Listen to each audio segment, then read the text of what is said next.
أعوذ بالله من الشيطان الرجيم بسم الله الرحمن الرحيم رب اشرح لي صدري ويسر لي أمري واحلل عقدة من لساني يفقهوا قولي اللهم افتح علينا حكمتك وانشر علينا رحمتك يا ذا الجلال والإكرام. O Lord, open the doors of wisdom and mercy and shower your blessings upon us. وصلى اللهم على محمد وعلى آله وصحبه أجمعين والحمد لله رب العالمين. Ameen. Assalamu alaikum, everyone.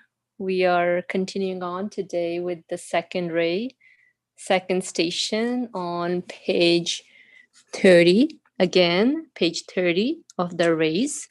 We left off at the end of the third paragraph last week. So just a little brief recap. We've been talking about how divine unity, or the one that brings things into existence,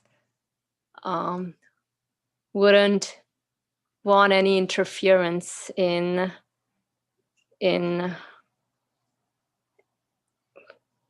when we worship or when we just acknowledge anything. Just like in creation, we observe that people, things don't want also any kind of interference with how things are structured. So the same way we can apply to a one that brings the universe into existence. How would such a one feel if we give deity qualities to anything of this created world? So that was a little recap. And you want to add on? Yeah, so basically all the work that we see around us, notice, as he said in the healing, particularly everything, creation, all the works in the universe is coming directly from that source. And that is what shows all the things in the universe become the signs that point to only that they all emanate, they all come from his power. And that is what the affirmation of divine unity that we have been trying to understand, right? So I think now we can just try to recap. All right, inshallah. So let's read. Bismillah ar-Rahman ar-Rahim. Yes, the one who bestows the bounty of belief, which wins for a person an abode of bliss, can surely only be the one who creates the abode of bliss and makes belief the key to it. So yes, the one who bestows the bounty of belief, which wins for a person an abode of bliss, can surely only be the one who creates the abode of bliss and makes belief the key to it. So I think the reason we stopped here was there were some key points to go over in terms of what is this something that makes belief the key to it, so that it refers to abode of bliss. And so, yeah, what would that mean? So it could only be his bounty. Nobody could shut up this largest window opening onto the true object of worship by bestowing an equally great bounty. No one could block up this most important means to him or steal it. Again, nobody could shut up this largest window opening onto the true object of worship by bestowing an equally great bounty. No one could block up this most means to him or steal it. So nobody could shut up this largest opening onto the true object of worship. Is there a hand up? Go ahead, Brother Ali.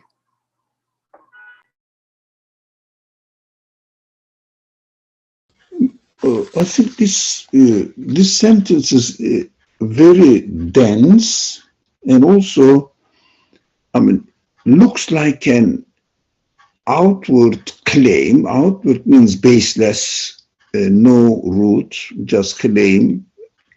I thought about it, and that's why last week we said we have to dwell on it, concentrate on it. Now, I understood from it that I wanted to share it with you, what I understood, so that if there is something wrong with my understanding, you can correct or add something, whatever, share it. Excuse me just a minute. No.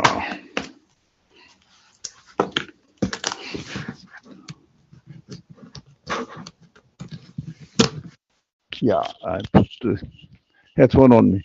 So, the one who bestows the bind of belief. Now, let's say this one get pass, which means for a person an abode of belief. Now, human feelings, that's obvious for everyone, that can only be satisfied with the realization of his wishes, hopes, which reflects his capacity of his feelings. His feelings capacity is endless. What does it mean? I cannot really stop my expectations. This is what I want, and then afterwards it's not important. That's for example, that is I want to be happy for 10 days, and then after that I can be a horrible man. No, we said no. If it is possible, let me be happy man for 100 years, 1,000, 1,000,000, and afterwards, would you like to be a horrible man? No, no, no, no, no. 10 million years, there is no end. The one who gave existence to my capacity with this, to my feelings, the capacity must be the one who can satisfy it. It means the abode of belief, sorry, abode of bliss, the abode of satisfaction, the place of satisfaction, let's say, the type of creation of satisfaction for this feeling can only be the one who gave existence to this feeling. That's the relationship. Now, if man who has a free will uses his consciousness and listens to his conscience and gets the news that there must be someone who gave this feeling to me, the matter cannot be the source of it. So obvious, okay? So the one who gave me this feeling must be the one who created me. So I am created. I found myself in the context of the whole universe.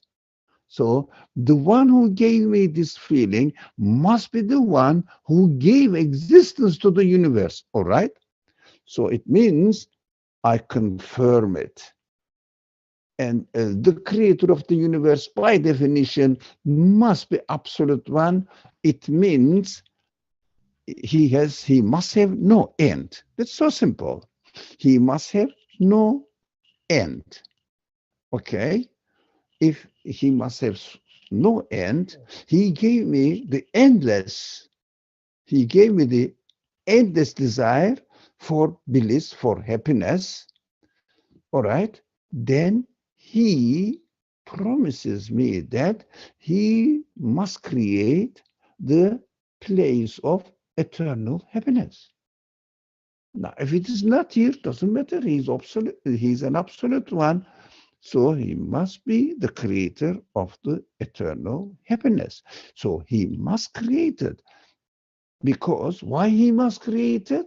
Because he's already promising me by creating in me the desire for eternal happiness. It's so simple logic. It is, yeah, it makes sense. So I say, okay, whoever gave me the sense of this sense must be the one who is going to satisfy it. And if it is not to be satisfied here, there must be a place of another creation or somewhere. I don't know. He is the absolute one. It is not my business. But there must be somewhere that this promise, which is indicated by my feelings, this promise must be fulfilled. That is very human expectation. It's quite normal, logically consistent. So only this is possible for a person if this person believes, confirms his connection, the connection of his feelings to its absolute source. That is called belief. That's why belief is very important. Confirmation is very important. As far as our life on earth is important, because that is how we can satisfy our life. And also, as far as the result, conclusion, or if you like, grade of my graduation is concerned, this belief is a must. Otherwise, if I reject the one who's promising and is going to give me, and he gave me the logic to understand it, if I reject it, he will say, of course, that is how is a creator is expected to do, because he has given me this sense. If someone denies me, denies my certain qualities, I will say, okay, I'm not going to give it. I am not going to do it for you. So you say you don't do it. You don't know how to do it, or you cannot do it. I will say, okay. If you say I cannot do it, okay, bye-bye. And anybody, that is very interesting for me, and I would like to share it with you. Anybody, any person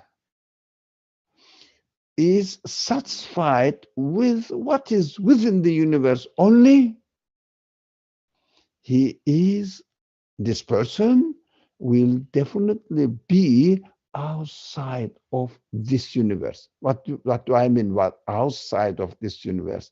It means if the universe is the source of existence, source of my existence, it means I have no connection with the source of existence. So if I don't have any connection with the source of existence, this is I am out of the concern of the, as far as I am concerned, concern of the source of existence who is absolute. So whoever is out of out of the connection with the absolute, that is called hell. It means hell is lack of paradise. It means temporary universe is lack of eternity. Created world, which is seen as as the source of existence, it means missing the creator, the absolute one.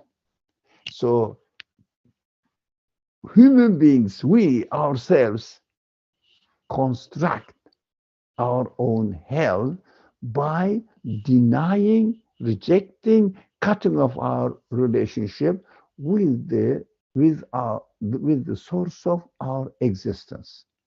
That makes quite, to me, and I find it very simple but very convincing for me. Logically consistent, it means. Thank you. Thank you. Very good reflections to ponder over as far as one's experiences here is concerned. And it's interesting also how the author uses the wordings, that how belief becomes the key to an abode of bliss through my own human feelings. So just recognizing that they are given, they're not on their own, they're not just random acts. someone cared to give existence to them, and now, and whatever those are, the feelings are, the one that gave those feelings must satisfy it.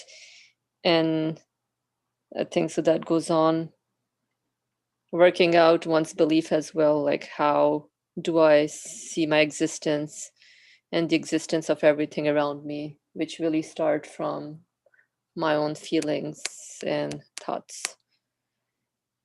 And pretty much also how I go on with my interactions also determines the value of my belief, in terms of if I'm totally disconnected from the source of my existence, or even though I may be enjoying temporarily, like, oh yes, maybe not even just, yeah, I'm satisfied whatever the universe is offering me, but that's concerning, because where's the source of my existence in the picture? So temporarily that may seem like a sweet pleasure, but that's its consequence, or it's in the long run, that's hell, because I'm subject to change, the universe is subject to change, and where does all of this lead to? And so rather utilizing these temporary experiences, or even like if I'm feeling satisfied with anything, questioning it, what is the source of this satisfaction?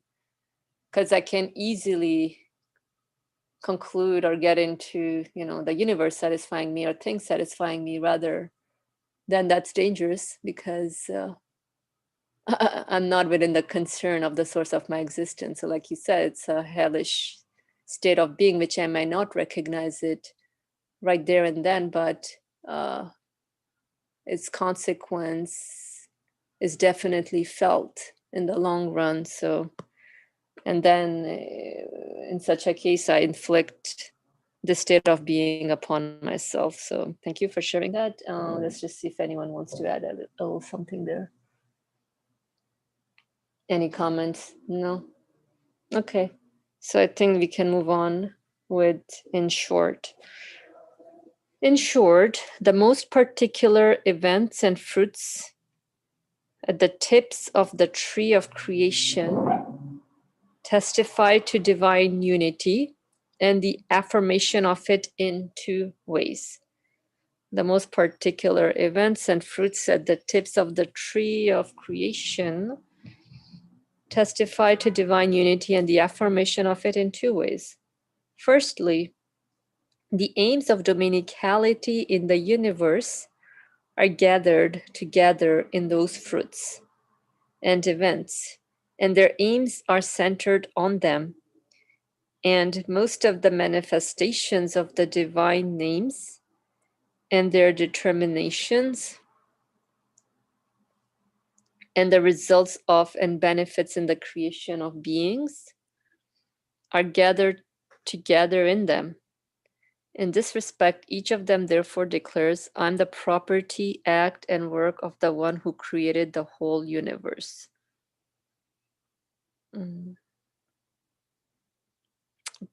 The second way, since the hearts of those particular fruits, as well as man's memory, which in a hadith is called the outer heart, are concise indexes of most species of beings and small maps of them, and bear the meaning of seeds of the tree of the universe, and are subtle mirrors of most of the divine names.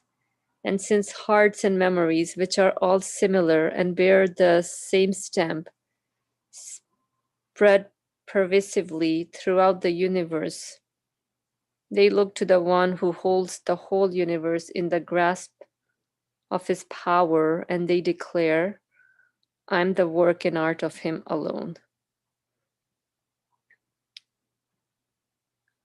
Let me see this one again. Since the heart of those particular fruits, as well as man's memory, which in a hadith is called the outer heart, are concise indexes of most species of being and small maps of them, and bear the meaning of seeds of the tree of the universe. So the heart bear the meaning of seeds of the tree of the universe and are subtle mirrors of most of the divine names. And since hearts and memories, which are all similar and bear the same stem, spread pervasively throughout the universe, they look to the one who holds the whole universe in the grasp of his power, and they each declare, I'm the work and art of him alone. Okay. So let's start with, the firstly part. So the most particular events and fruits at the tips of the tree. So I don't know. So the aims of dominicality in the universe are gathered together in those fruits and events. And their aims are centered on them and most of the manifestation of the divine names and the determinations. Although it may seem that everything is centered around like the fruit of a tree. So for example, just if we observe a tree, the trunk, the branches and fruits hanging in, and then obviously the center of focus there is fruit. But at the same time, for the fruit to come into existence, the whole universe needs to be given existence. Everything needs to be created. So the existence of the tree is as prominent and important as the existence of the fruit. And so, can you go back to the next page, please? Sure.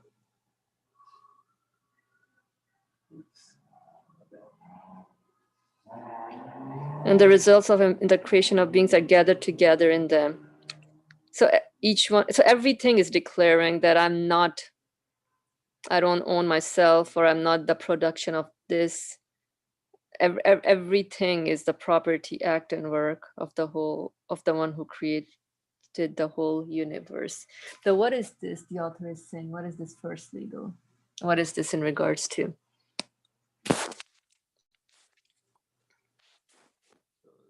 Is, you mean the short? So So he's trying to summarize in short, is what that means.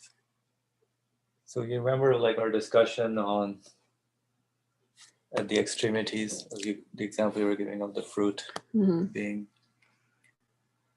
we interact with the extremities, with the particulars in creation. So there's the from the grand universal scale, yes, but when I interact with the universe, everything, so sun becomes a particular, the ray of light that comes to me is a particular thing, the food I eat is a particular, so all my interactions are, they're concentrated in the particularities, and man himself being a fruit of the universe, of the creation. So man is also where all the qualities, everything is being manifested in man as well. So the fruit is where everything is focused and concentrated on. And the human being also works with that. So the first one says everything that you see in that particular fruit tells itself says, the fruit says, hey, everything that you see in me does not belong to me. And so that's what I understood, that most of the manifestation of the divine names and determination and the results of and benefits in the creation of beings are gathered together in them. In this respect, each of them, so each particular thing, each fruit declares on the property, act, and work of the one who created the whole universe. Each of them refers to fruit, or just like everything that's bringing the fruit into existence? So everything. Like, so the tree is also particular, right? So the bird, for example, or the pigeon and the duck, everything says, hey, I am the property and somebody made me. I am the work of that particular being. The one who made the whole, so the universal side is the whole universe, and the particular tells the one who made me is the one who made the whole universe. The one who made the whole universe is the one who made me as a particular bird, let's say, or pigeon. Sure. Good. Yeah, that makes sense in terms of how everything witnesses to divine unity. So you can go, like you said, from particular to universal, universal to particular. And let's see what Brother Ali has to say. Go ahead, please, Brother Ali. Now, can I make a suggestion to follow a pattern since we are reading this book? This is a very heavy book because our mind, our way of thinking has been trained in the way that the author uses in the words, mainly in the previous volumes, but they are just fundamentals and general approach to the subject. When we come to the rays, the book we are studying now, the author will scratch up on the surface and gets into it. So the subject becomes, but it seems to be difficult, shouldn't be difficult, since we have been somehow educated or went through the education of the previous volumes. We have a lot of experience, really. So we can also get into it. How we can do it, one of the principles I remember Asim used to do it a lot, make the pronouns clear. What do they refer to? So as you, it's very high, it's excellent really reading with patience. So the patient reading is excellent. I really love it. Gives me the opportunity to reflect on it. While anybody, but especially Feriha reads at the moment now, while Feriha is reading, for example, let's say it's easy, the first sentence, the most, in short, the most particular events and fruits at the tip of the tree of creation testify. What testify? I say, events and fruits testify. Where are they? Events and fruits at the tip of the tree of creation. The last result, fruit of the creation, testify to divine unity. Why? For example, as an analogy, the author says human beings are the fruits of the universe. Why? Whole universe looks to the human being. Human beings can communicate with the qualities manifested in the universe through the capacity given to them. So if the universe is likened, analogous to a tree, human beings are the fruit. Okay. So events and fruits as the tip of the tree of creation testify. The fruit, in the example of fruit, testify to divine unity. It means whoever created the human being must be the creator of the universe. So if someone is not able to create a human being, not able to create the universe, cannot create a human being because it is the fruit. Without tree, there is no fruit. Fruit represents the whole tree. So, and the affirmation of it, of what? Affirmation of it, what? In two ways. The question. Think about it. And then the follow. I am just demonstrating an example how we should really calmly read it so that we can easily follow, I am hoping. The aims of dominicality, firstly, I'm reading the aims of dominicality in the universe are gathered. Aims, gathered together in those fruits and events. Okay? Okay.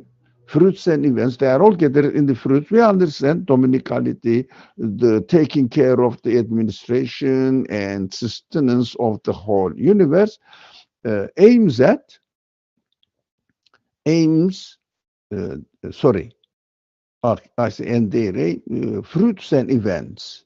Gather around uh, in fruits and events, in the fruits of the tree of the universe. Now, and their aims are centered on them. What is them? On what?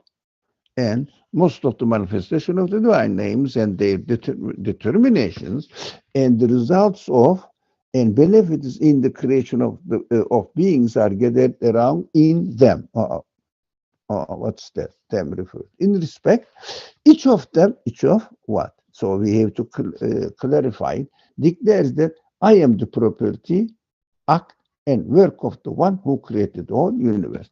If we choose, if we really distinguish what really it means in the first, uh, in short paragraph, and in this firstly subtitled paragraph, then we can easily grasp this paragraph with no difficulty. That I'm hoping, although my comprehension of English is very limited, but at least if I don't, you can.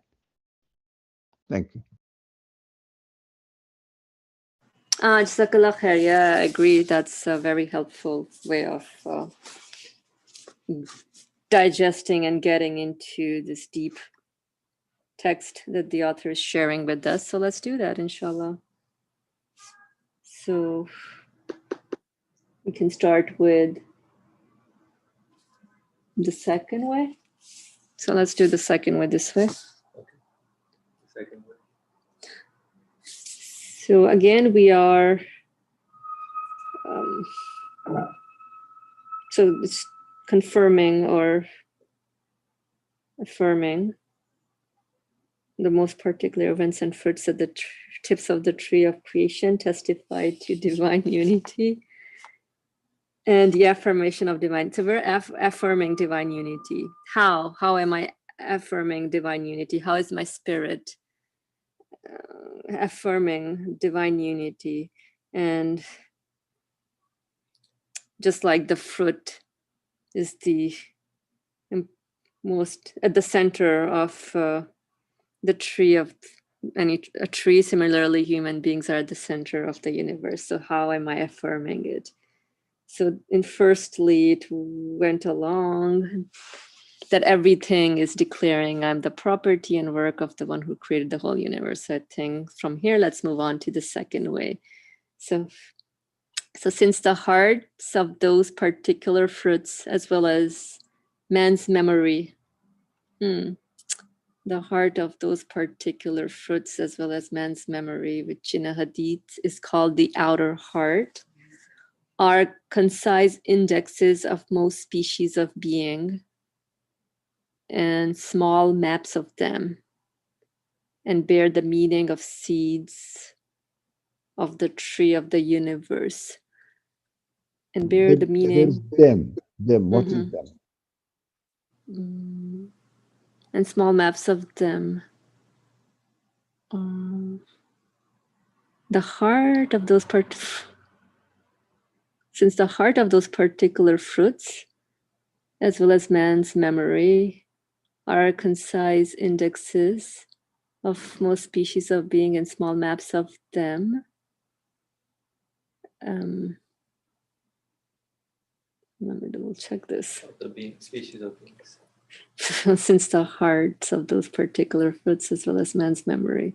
So we're talking about the heart of man's memory, like as a human being, and then the concise indexes of most species of being and small maps of them. Yeah, what does map refer to? Species of beings. Species of being?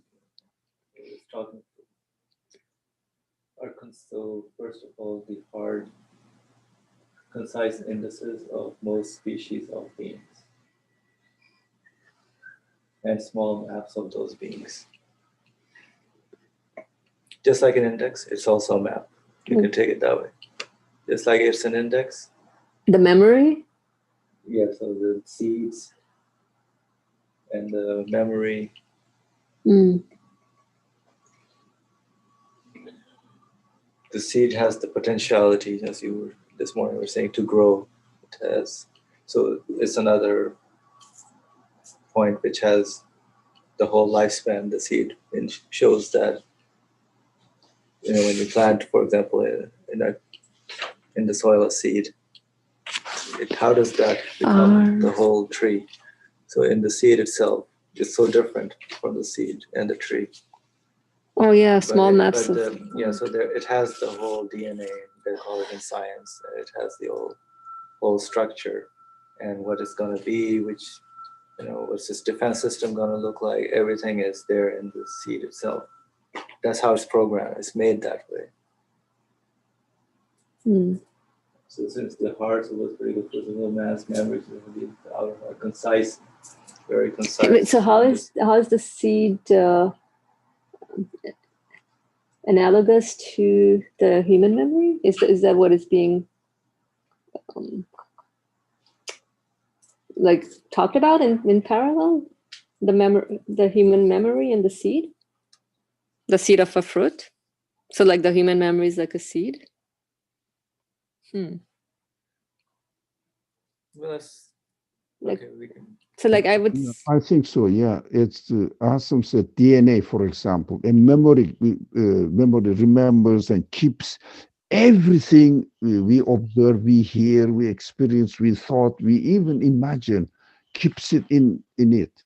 So it is the really heart keeps it, and heart is the heart of this fruit is the heart, as the hadith says, or memory as well. These kind of things. Okay.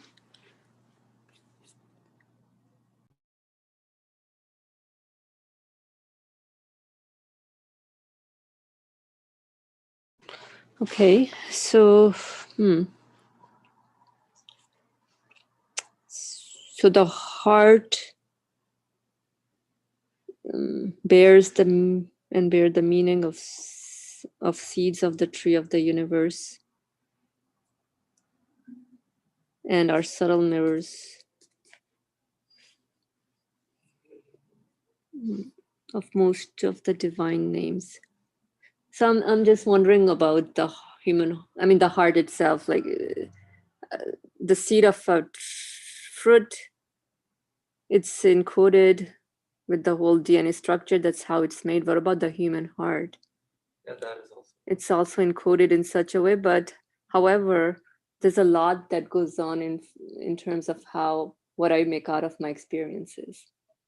So a lot of it gets encoded, as in if I'm encoding it. I don't know. Let me rethink on that.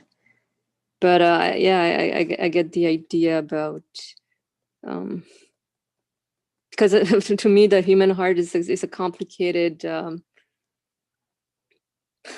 complicated notion to put under a microscope. I can only liken it just like briefly to the seed of a fruit, but as far as human experiences are concerned, personally, it's I don't know. Right now, it's so maybe we need some background on what the outer heart means and what is the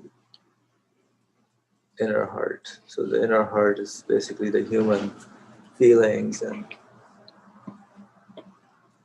what they make out of it, and what is the outer heart, and maybe somebody can help us with that one. maybe. Sorry. Maybe I'm thinking like at the essence of anything, the human heart is always the same at its essence, where if we really look into our human feelings, everyone is in need of eternal happiness and eternal satisfaction in their existence. So perhaps that's the outer heart, which can be likened to the DNA structure of a seed. But the inner heart is really my personal experiences, as in the life of a seed, what the unknown that the seed goes through. I don't know in which climate, weather is it going to grow, what is it going to encounter. So same thing with the human heart. With our various experiences, I think whatever we encounter. If we understood like this, I'm just suggesting whether you will decide whether it makes sense or not. Now, small maps, who are they? Heart and memory. That's what I understood. Of them, then indexes of they are the indexes. They means, well, for example, heart. Let's say DNA is the index of most species of beings in the universe, just an index. Now, DNA is the index of many things in the human life. So let's look at small map is heart. Why plural? Heart and memory. And of them goes to most species of beings. What do you say this? So DNA really is an index of most species of beings. It means we cannot really comprehend everything, but it is directly related to everything almost in the universe. Accordingly, this system, the DNA system, is structured so that when it really, it is the seed, it is the heart of the seed. Heart of the seed grows, then becomes alive. It demonstrates that, its capacity encompasses the qualities everywhere. It is so much connected to almost everything around the universe, because human beings are aware of the almost as much as he can imagine the content of the universe, imagination. But we are connected to it. The more we discover, the more we learn, shows that the heart of my fruit, human fruit, is related to those things because I'm becoming aware of it. For example, let's say thousands of years ago, no one knew atom or something. Also, thousands of years ago, people assumed that the small part is the atom. Now it is also particle, etc. What's happening now? We are becoming aware of more than a smaller heart of the fruit. So look, this DNA is connected to it as well. It has the capacity to comprehend it. That's my suggestion, how we should understand. So we can try. Okay, I'm thinking, what is an index? DNA index. I'm just wondering, what's an index? As in, like a book has a table of content, and that is the an index at the back. Oh, that thing, like something you can refer to. Visually, you can imagine that, right? Index in the book for reference. It tells you, hey, where what can be found where. So the human being also has in his structure an index like that tells you, okay, this bar is going to function till this long. This is how his height is going to be. This is how this person is going to grow. So everything there's an encoding that has been done. So I understand with the seed, there's an encoding that has been done. So similarly, there's an encoding of the same way for the human heart, like the human being. Okay, yeah, that makes sense. In terms of what? Like, yeah, a human being has eternal expectations. A human being has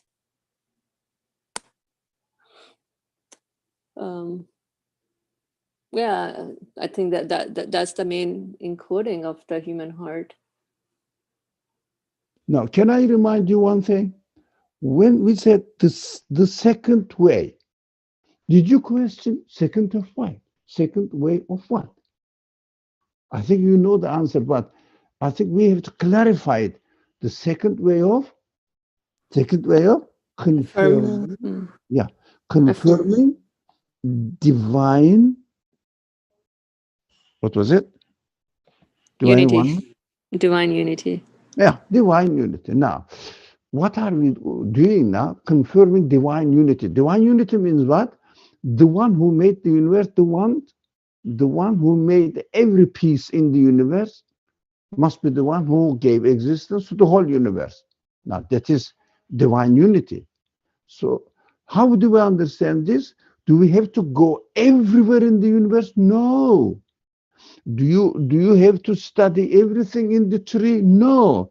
But why? Because we can study the DNA of the seed, DNA of the fruit or index of, yeah, index, as Asim said, lists what is in the book, not contents. Content gives a general picture, but index goes into an article, I mean, makes a point by point what is in it. Every subject or every term or concept in the book. So main points. So this is the index of the book. Usually at the end of every book there is an index. And anyway, now index of most species of beings. Now you don't have to study most species of beings. Just go into the index, see what is in it. So everything in it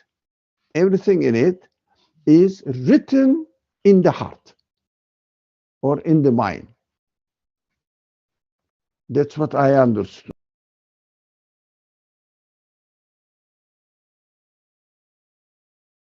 So the map. For example, you have a small map demonstrating what is in the whole globe of Earth, like this. So DNA is a small map demonstrating what is on Earth. Or there are some maps claims to demonstrate the sky or what is in the sky. So galaxies, etc. There's a map of galaxies. It is just a piece of paper, but points to everything in the universe as far as human imagination goes. Of course, there is no, we cannot go to the end, etc. But what are practically speaking, it's a map. It is a small map of the most species of the universe. Most species because we cannot really guarantee it, but it is all interconnected. Then we can say that it is everything is included in this map. Details needs study, concentration. Okay, thank you. So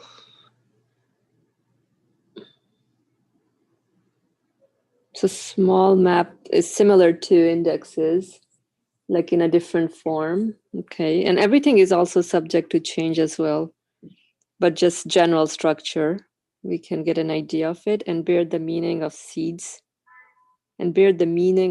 of the tree of the universe, and are subtle mirrors of most of the divine names.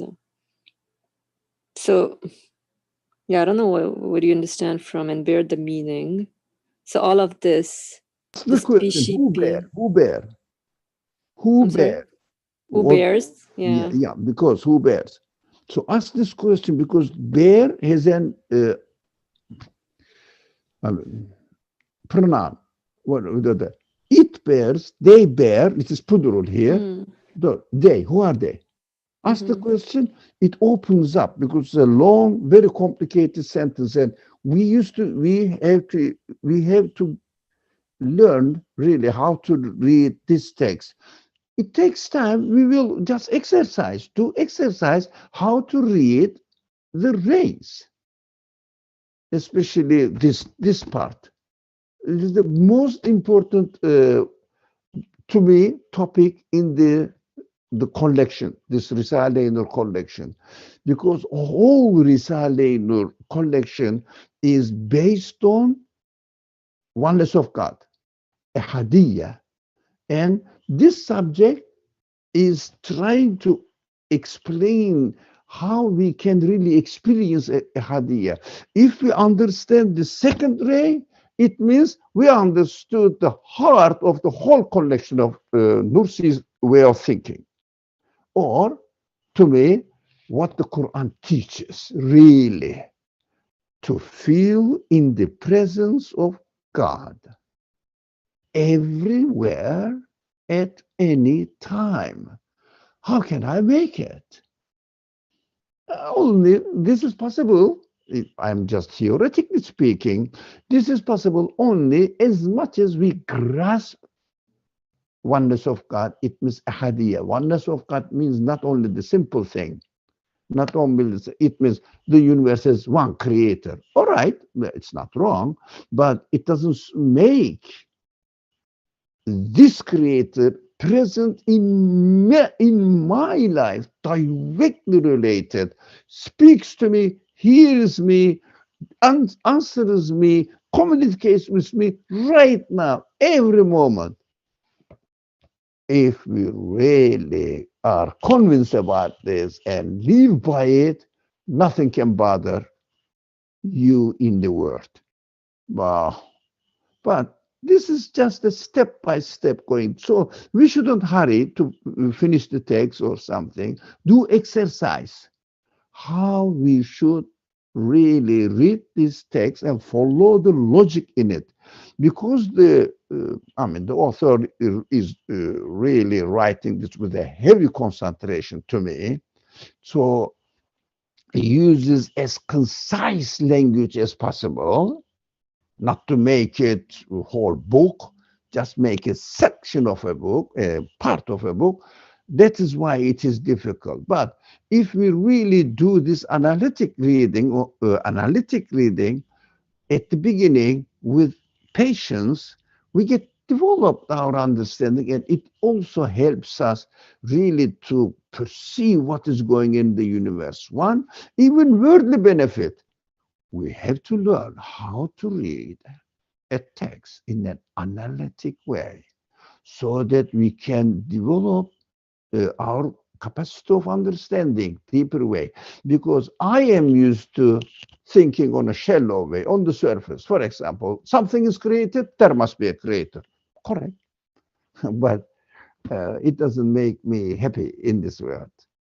Or real purpose of the existence of this world is not that simple. Shouldn't be that simple. It must correspond with my whole capacity and satisfy me fully. Of course, it is not important fully 100%, but let's make our, in my term, 1% makes, let's make it 1.5% at the end of reading this. One step ahead. Thanks. Thank you. Very helpful remarks indeed. So, well, we're talking about the human heart and man's memory and how they are like concise indexes and small maps. And they bear the meaning. So who's bearing the meaning of seeds of the tree of the universe? Well, the heart and man's memory. They bear the meaning of seeds of the tree of the universe, which the seed of the tree of the universe is really, what is that referred to again? Seeds of the tree of the universe. Okay.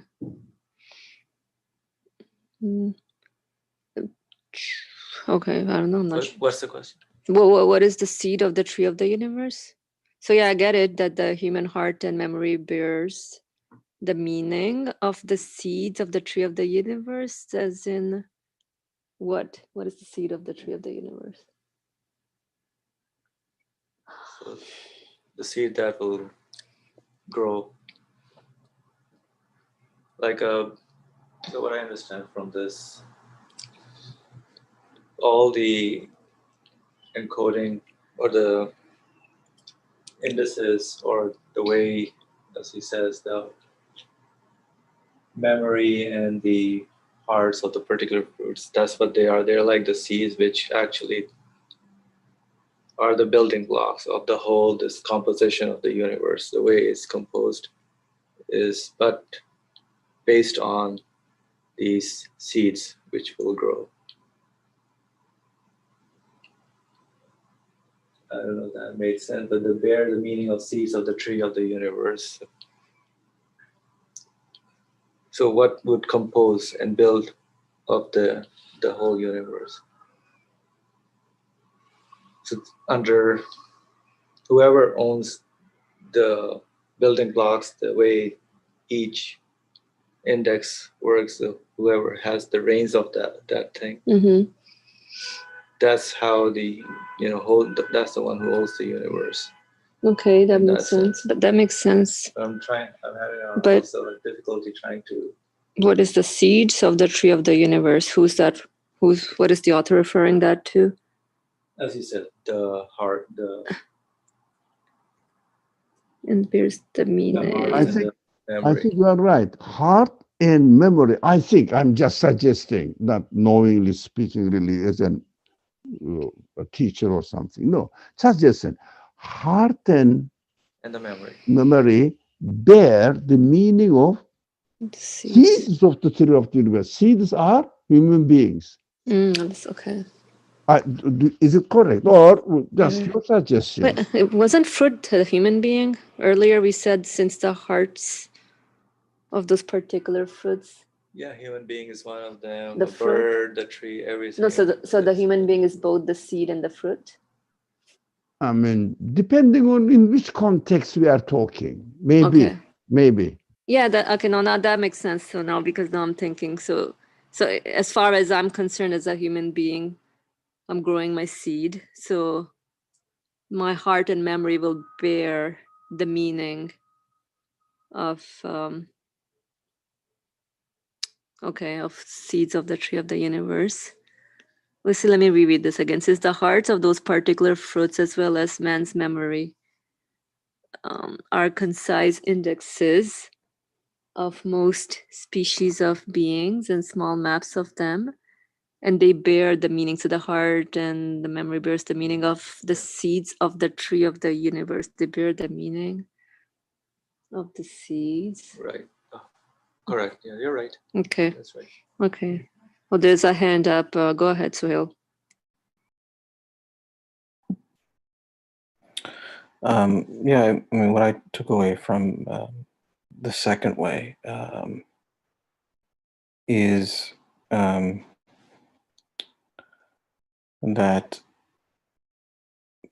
all things are fruits in a sense, and man is a fruit as well. A fruit, let's say, in his sort of outward qualities. And inwardly, there is those qualities are sort of written upon his heart and memory, so to speak. And to me, the outer heart,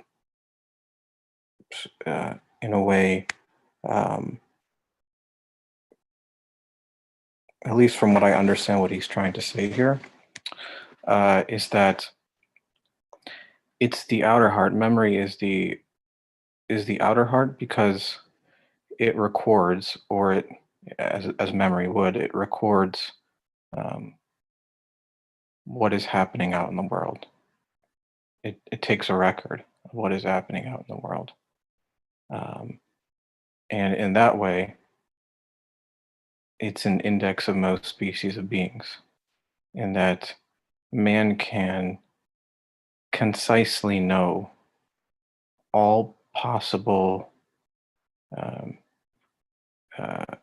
creatures or creations in this universe. small maps of them and can know their inward aspect, you know, how they're constructed physically, and then in the same way, how that sort of construction demonstrates qualities of whoever made them. Um, that's the heart of man, um, and bear the meaning of seeds of the tree of the universe. Um, in a sense, at least what I got from this is that um, man's heart and memory um, can make sense of all meaningful aspects of all creatures uh, in the universe. Um, in a sense, everything is like a seed, so to speak. Um, you know, every object in this world is a seed, and man is also a seed. But Suhail, it's the Suhail, excuse me. Because it is an analogy, yeah, if you go beyond the capacity of this analogy, it means the tree and the man, and man is heart. Now, if you go, everything is that, it is already very difficult. It makes even more difficult and spreads the subject. We cannot get the message at all. That's why, in principle, we are learning the principle now. Let's keep the analogy within its own capacity. Yeah, you are going very well. You are doing very well, but don't go out. okay. Well, so if you limit it to, man um, himself, then man being sort of the highest fruit or the furthest fruit of the tree of the universe, the tree of creation. Um, he, within him, within his heart and memory, as he says, is recorded all aspects of the universe, all qualities that manifest in all things, including himself. That reminded me, Sway, Sidratul Muntaha in Miraj, essentially. Yeah, exactly. That's a good reference. Yeah, um, and in this way, man sees himself as a mirror. Uh, um, I guess most, if not all, of the divine names, because within him is the entire universe. Um, because he is the furthest fruit, he represents the entire tree of creation within his own being. Um, and so, all the names that manifest out there in the world, let's say knowledge, power, will, wisdom, mercy, compassion, or anything that one can think of, they are also within man. That's why he can make sense with his memory, the outer heart, the entirety of the universe. That's why he can know it, and he can know all species. Um, and since hearts and memories, which are all similar and bear the same stamp, spread pervasively throughout the universe. In other words, um, you can see um, the same names in one thing, in one object, in the objects of all other things. So let's say within man, two individuals, or three individuals, or four, or a billion, or a trillion, you see the same stamp, the same names, maybe in different ways. They have different particular manifestations. How they manifest, maybe mercy in one human being is a little bit different than in another human being, or between one human being and, let's say, a tree or the sun. But they all bear the same stamp, and it spreads pervasively throughout the universe. In other words, there isn't any point in the universe that you can find and look to which doesn't bear or is not the mirror to his divine names. They all look to the same one who holds the whole universe in the grasp of his power, because it is from his power that those things manifest, and manifest with his divine names. And therefore, when you look at them and you read them and you make sense of them, with your heart and memory, which is a seed of the tree of the universe, they each declare, I am the work and art of him alone. So that's what I took away from this.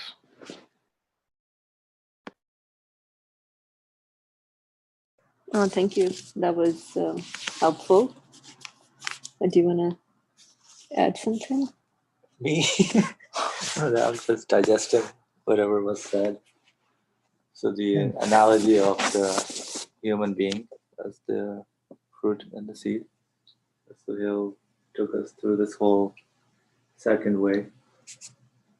I was questioning what is the spreading pervasively throughout the universe, and the way the heart and memory, if you think about it, the human's memory, or the way he records things, what is going on in the universe, that pretty much human being can make sense of from the particular little things, different things. He can spread it out pervasively and see that the whole universe is manifesting those same qualities. From my own memory and whatever heart experiences, I can relate that to the rest of the cosmos, whatever is manifested in the rest of creation. Because I mean, even I think about it, when we talk about human memory, I'm talking about my own particular experiences also. Everyone's, like, you know how the memory sometimes takes you to the past, and it's so vast. And so what I'm gathering is you can utilize this tool, or the existence of the human memory, when something is imparted onto you, and bring it to your heart in terms of perhaps deciphering the meaning of something now at a different level as opposed to back then. So in this way, definitely the human memory and human heart goes hand in hand. And so, because so you're saying you're starting off with yourself, definitely, yeah, full of memories. And obviously the heart gets emotionally engaged with it as well. And so I need to use these not for its own sake, rather to connect it to a one that's making me reread, or reobserve, or reassess my observation of creation. And so from here, this connects me to the rest of creation. I'm trying to understand how would this connect me to the rest of creation, because here I am, I'm engulfed in my own memories. No, you are an index. You are an index. Whoever wrote you must be the author of the book. Think this way. I mean, I'm sorry I interrupted you, but there are three ways of confirming divine unity. One, whoever created human heart, human memory, must be the one who created the universe. And in order to be able to create the universe, must be able to create the human being.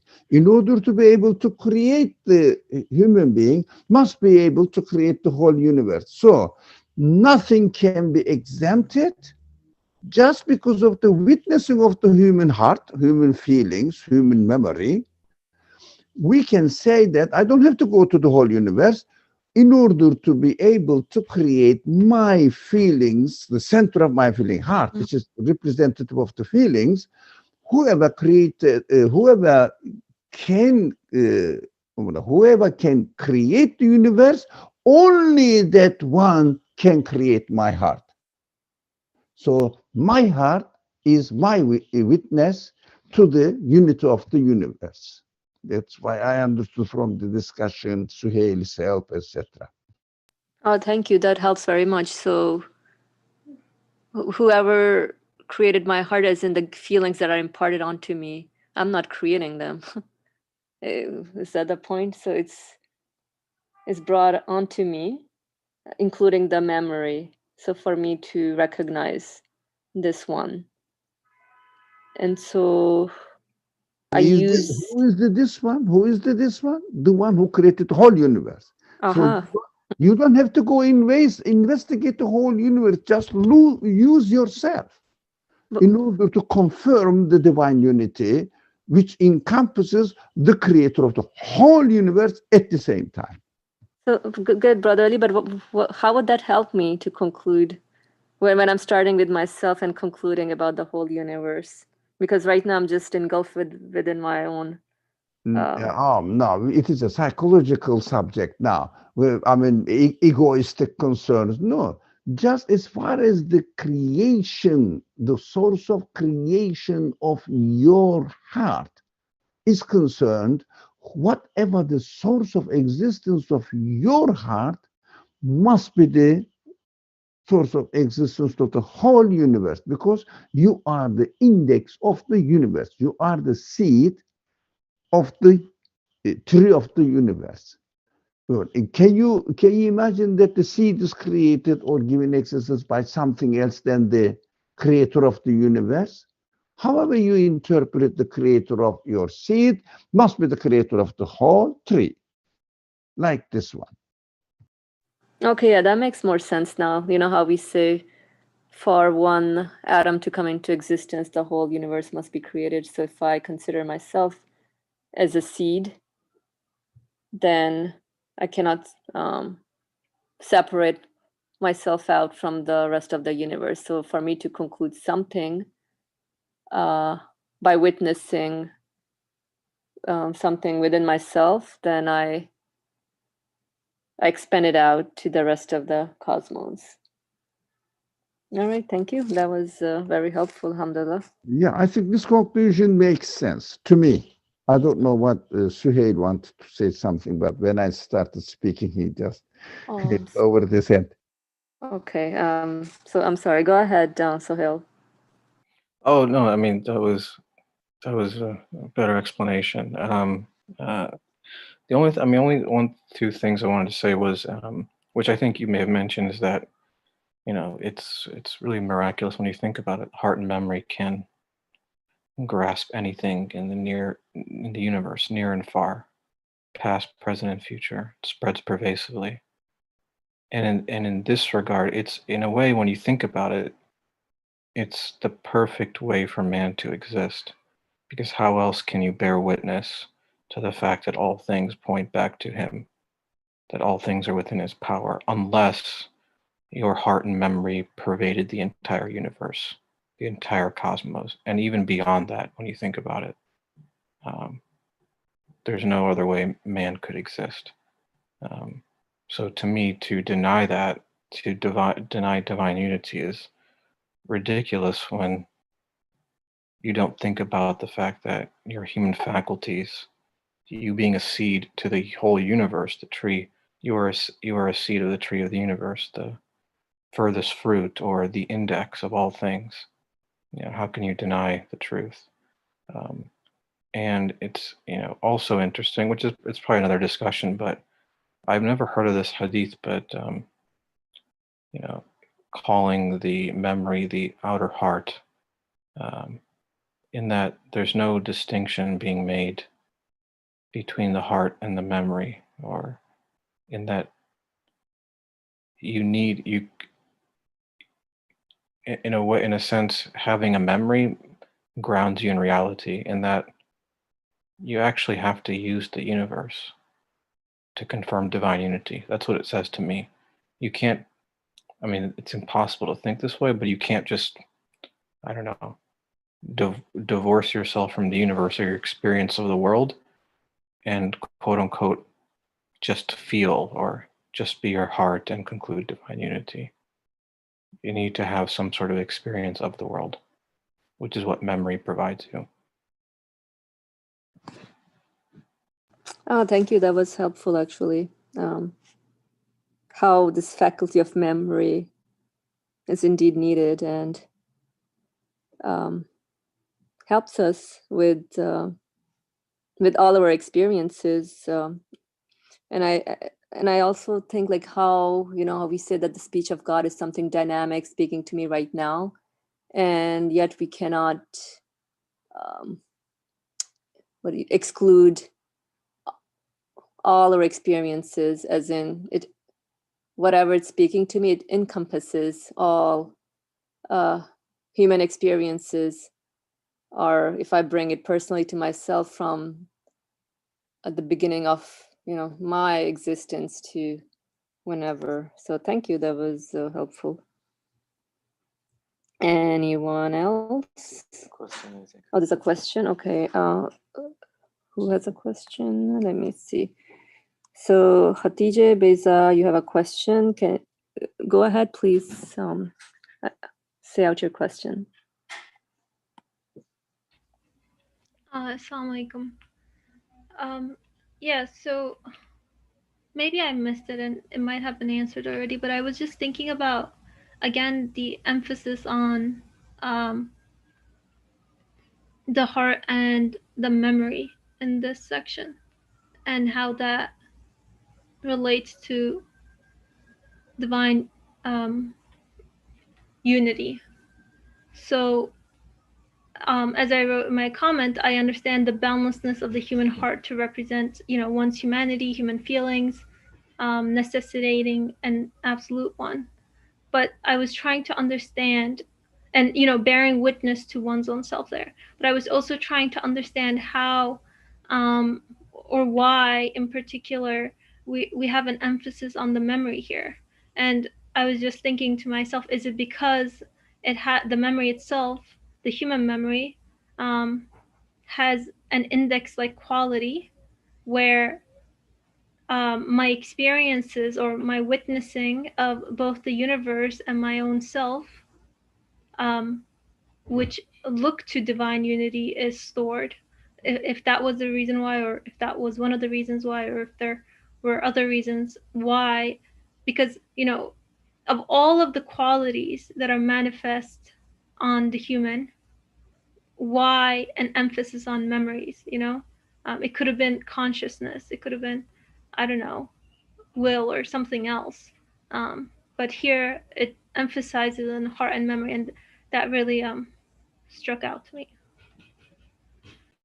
Thank you for your question. So I think just like Sohail was saying about the human memory, it's that's what makes me a human being also, because through my experiences, it's the experiences that I deduce something. I extract a meaning from my experiences, and it's really the meaning that matters. And so when the faculty of memory is used, or when some events are brought again into existence as far as our memory is concerned, it's given existence again because we're interacting with it, so we can deduce more meanings from it.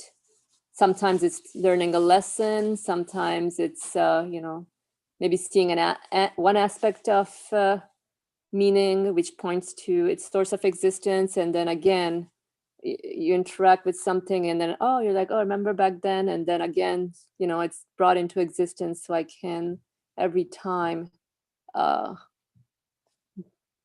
like connect in more aspects of the divine name to it. So that's how I, alhamdulillah, take it in now. But let's see if anyone else wants to make a comment. Ali Murmur, go ahead, please. Exactly as Hatice said, or Suhail also mentioned before, why the Hadith says for memory is the outer heart. It means whatever heart, feelings, experience, it is stored in memory. So memory is really keeping alive your life experience in the past and maybe expectations in the future. They are all in our memory, stored. So that helped me understand better the word heart is the store. sorry, excuse me, memory is the start. Start, heart is the feeling, they experience it, heart stores it.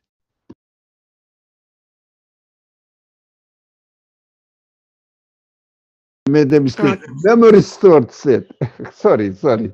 Memory stores what heart experiences.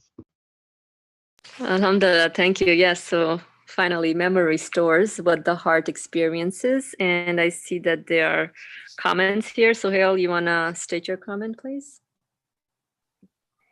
Yeah, I mean, that's, what I think is a good way of saying it. To me,